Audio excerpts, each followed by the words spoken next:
Olá, pessoal, sejam bem-vindos a mais um episódio de Liberte Sua Mente. Eu sou o Felipe Moura, sou teólogo exegeta e também psicanalista.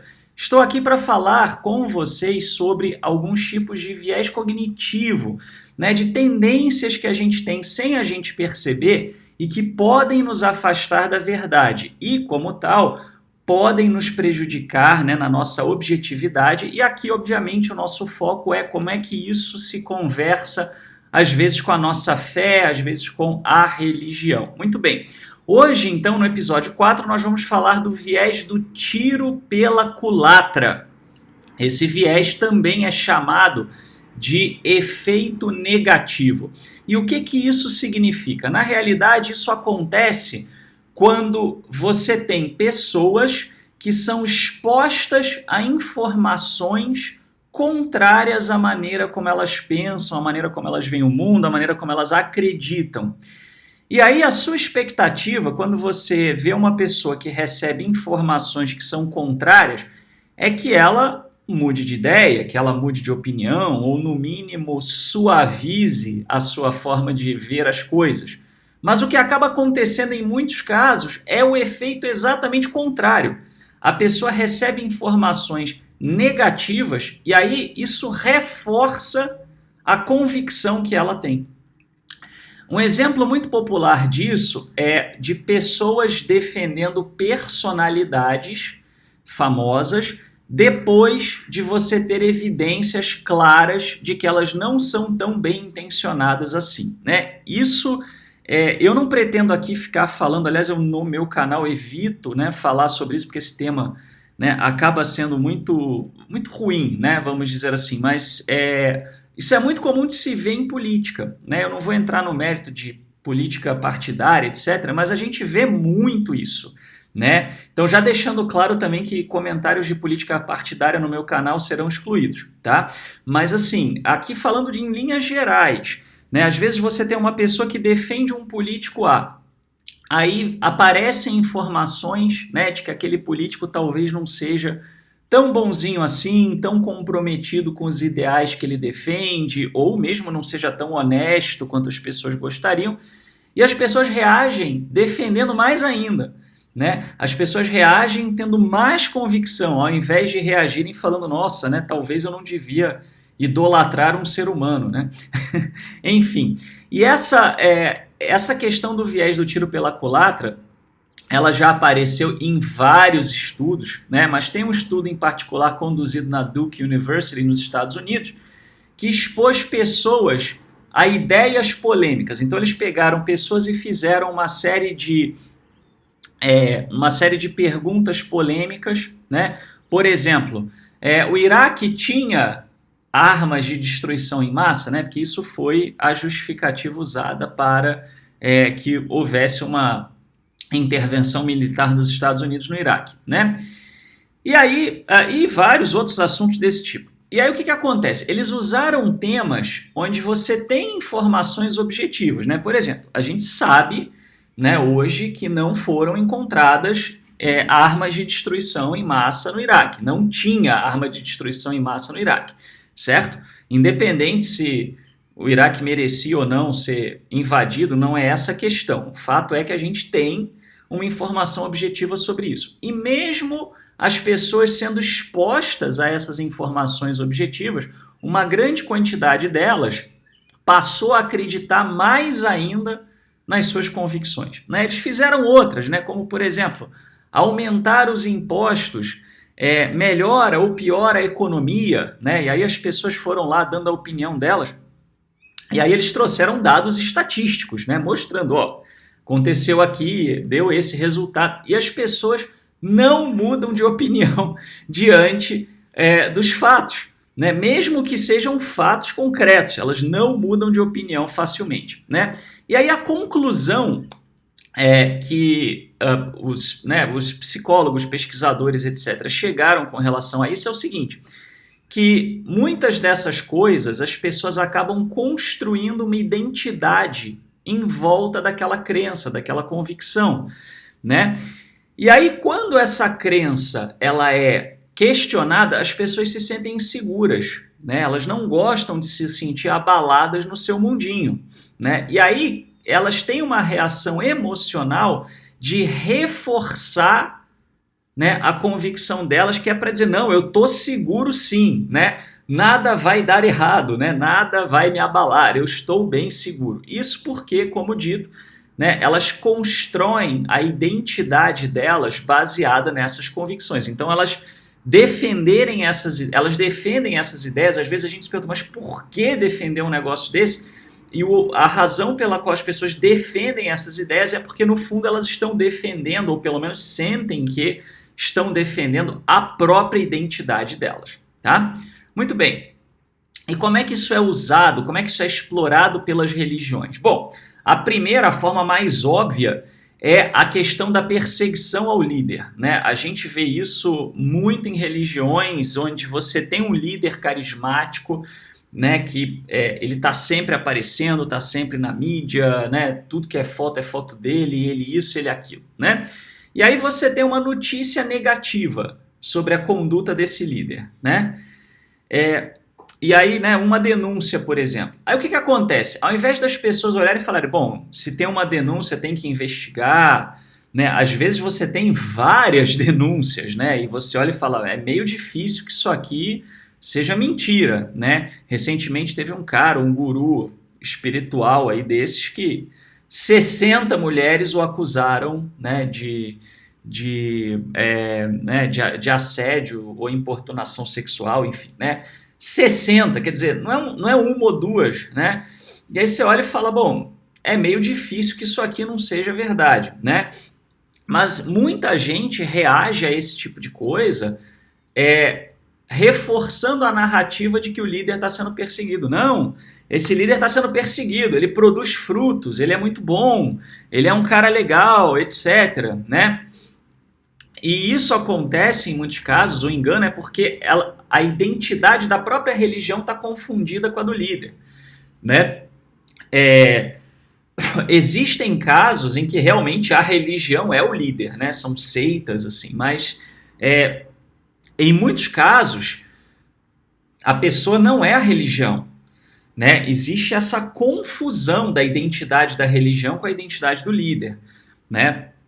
Existem casos de perseguição religiosa? Existem casos de perseguição religiosa, mas isso não pode ser usado como pretexto contra qualquer coisa, né? Eu sou judeu e sou o primeiro a dizer, eu sou, embora não seja uma pessoa vinculada à religião, né? Vamos dizer, eu sou de origem judaica, né? A família da minha mãe veio fugida da guerra, da Segunda Guerra Mundial, uma boa parte veio, né, da Hungria, então eu sei o que é, já passei na pele por antissemitismo, né? Mas assim, eu vejo muito a cartada do antissemitismo sendo utilizada para justificar qualquer coisa, né? Assim, então, né, você tem algum judeu, que não é o povo inteiro, mas algum judeu com uma conduta absurda, alguma seita dentro do judaísmo com uma ideia odiosa, racista, etc. Aí você vai questionar isso, né? Ou mesmo até o próprio Estado de Israel, que é uma nação, né, que tem partido político, dependendo do partido que tiver à frente, vai ter uma posição, e os próprios israelenses não vão todos defender ou deixar de defender. E aí a pessoa, né, assim, você vai e questiona uma atitude, né, da religião, ou de uma pessoa, ou do próprio Estado de Israel, né, e a reação é, isso é antissemitismo, isso é perseguição ao povo judeu. Não. Calma, né? Aliás, é muito ruim você usar a cartada do antissemitismo para qualquer coisa. Você desvaloriza a questão do antissemitismo. O dia que realmente for antissemitismo, ninguém vai levar a sério. E tem muito antissemitismo por aí, né? Então, esse é um exemplo, né? Você tem esse problema, por exemplo, né? Muitas religiões cristãs têm essa ideia, né, de que o cristianismo é muito perseguido, e na verdade isso é um grande engodo, isso é uma grande ilusão, né? A não ser que você viva num país islâmico, né? O cristianismo ele não é uma religião perseguida. Você pode ter pessoas que não gostam do cristianismo, né? Mas assim, se você perde a objetividade com relação a isso, né? Assim, então tudo, né? E assim, tem, né? cristianismo tem um monte de grupos religiosos, alguns deles têm realmente ideias escabrosas, comportamentos inadequados, isso os próprios cristãos desculpem, tá, acho que faltou luz aqui, aí tem um gerador que gera fumaça, né, aqui na minha janela, e tá entrando um pouquinho de fumaça aqui, então se eu tossir, você já sabe. Mas assim, né, eu não posso justificar tudo com base em perseguição. Perseguição é uma coisa muito perigosa da gente usar como referência, né? Os políticos usam aos montes isso, né? Enfim, a gente também se ilude, a gente também tem a tendência de proteger pessoas, né? Que são importantes para nós. Se uma pessoa é muito importante para você, você tem a tendência a não ser muito objetivo recebendo informação. Claro, você ter cautela, não é na primeira acusação que se faz a pessoa que você já vai deduzir que a pessoa é um horror, tudo bem, né? Mas cuidado para não passar pano, tá? Muito bem. Outra forma que as religiões usam muito isso é a narrativa do mundo mentiroso, né? Entre aspas, né? Então, assim, são pessoas que acreditam que existe uma conspiração maligna de nível mundial ou social, local, né, e que ficam lá propagando mentiras, né? Os políticos usam isso muito, né? Assim, é muito engraçado, né? Porque o próprio político que usa a imprensa para se eleger, né, para falar mal do seu oponente, na hora que a própria imprensa fala dele, né? Aí é perseguição, é acusação, a imprensa está contra, e as pessoas compram isso. Isso é uma grande idiotice, desculpe dizer, é uma grande idiotice, né? Porque você fica, né? Para pensar, cidadão, quem é que tem mais interesse em mentir para você? Não é a mídia, né? A mídia tem interesse em sensacionalismo, realmente, para vender e tal, mas o político que você apoia tem muito mais interesse em mentir para você do que a mídia, muito mais, né? Aliás, a maioria dos políticos são sociopatas natos, os caras mentem assim a rodo, independente do partido. Né? De novo, não estou aqui querendo falar de política partidarista, mas de toma cuidado com essa narrativa. Né? Religiões fazem isso, líderes religiosos fazem isso. Né? O mundo quer me enganar, a ciência está contra a minha religião. Eu já vi gente, né, trazer isso falando que a arqueologia tem o objetivo de destruir a fé dela. Imagina, se um arqueólogo está lá numa universidade preocupado, o que eu vou fazer para destruir a religião do Carlos? Pô, tenha santa paciência, né? Isso daí é uma narrativa construída para quê? Para blindar uma crença, uma fé cega, né? Por quê? Porque se a sua crença é uma crença sólida, ela tem que sobreviver a uma investigação objetiva, né? Eu não estou dizendo que dá para provar a fé cientificamente, não, mas se a sua fé, né, a sua fé ela não pode brigar com a verdade objetiva dos fatos, né? E às vezes algumas religiões têm, né, determinadas doutrinas, né, que são escabrosas. Vamos dar um exemplo bizarro: terra plana.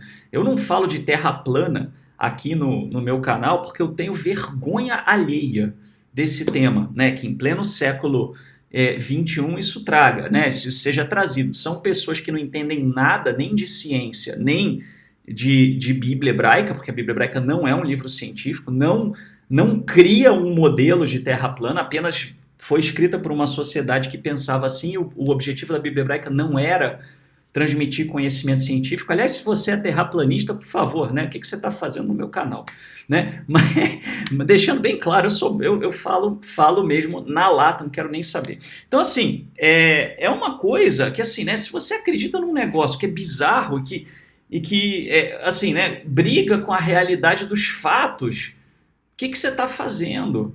Né? Isso é fé cega, né? Isso é doente, né? Isso é uma coisa doentia, tá? Mas não existe só em doutrinas escabrosas, existem várias doutrinas por aí, né? Que aí você vem com algo objetivo, né? E aí as pessoas resistem a isso bravamente, né?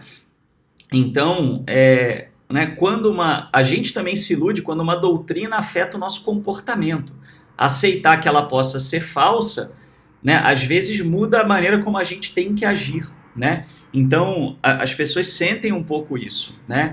Eu vou dar um exemplo para vocês. Às vezes você tem, por exemplo, né, uma dada...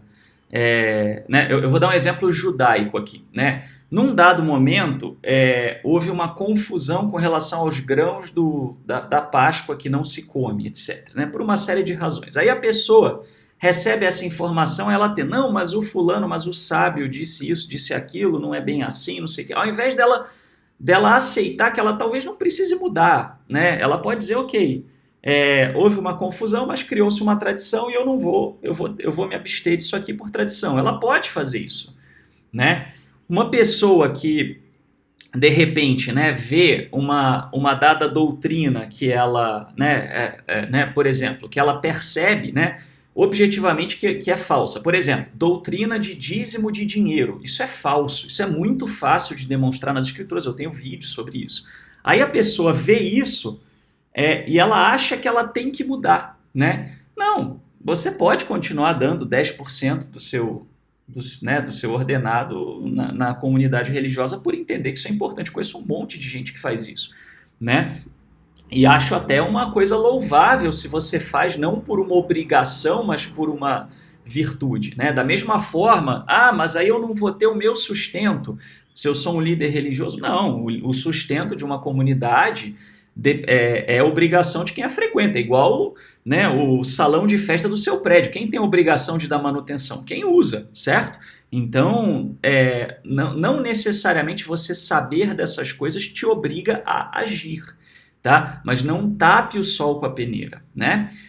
Outra forma como isso é usado em religiões, redução à opinião, né? Então você traz uma informação, um indício, um achado arqueológico, uma evidência histórica, e aí as pessoas falam, isso é sua opinião, né?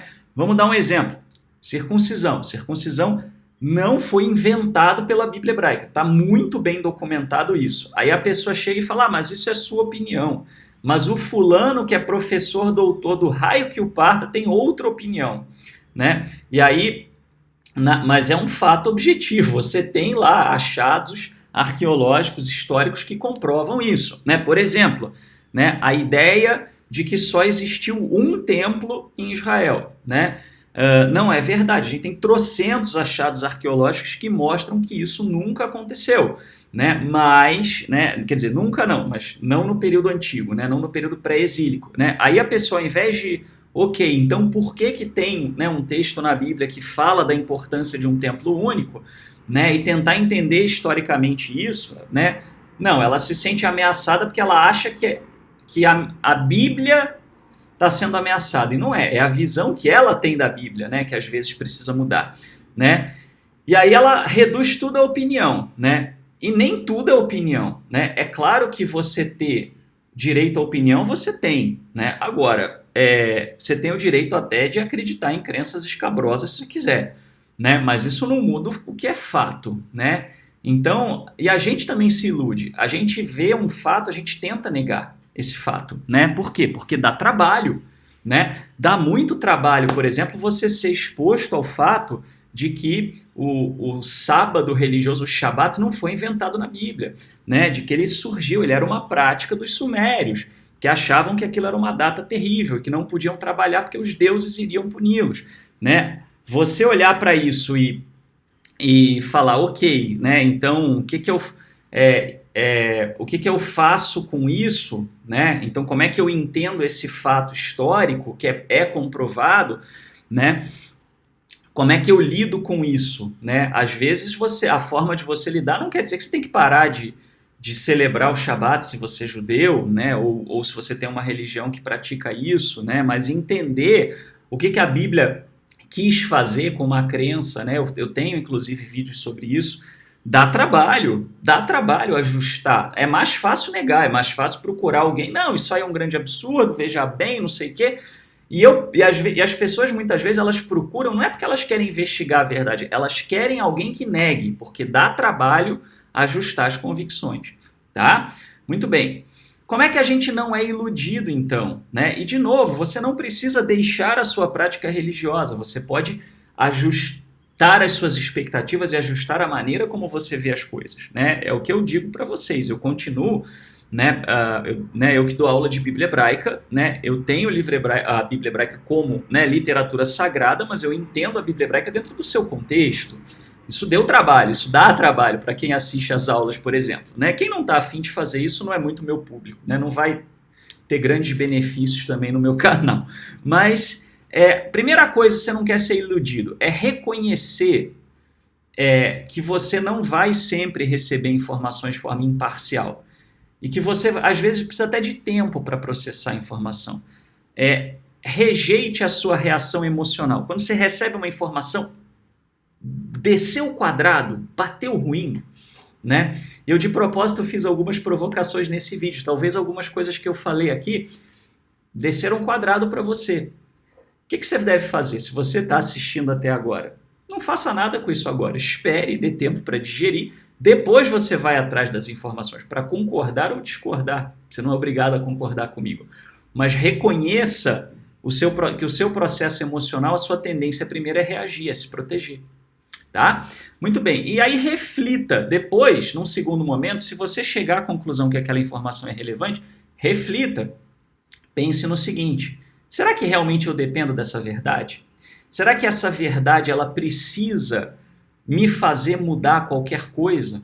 Né? Muitas vezes é só mudar a perspectiva, eu não preciso mudar quem eu sou, eu não preciso mudar o que eu faço. Tá?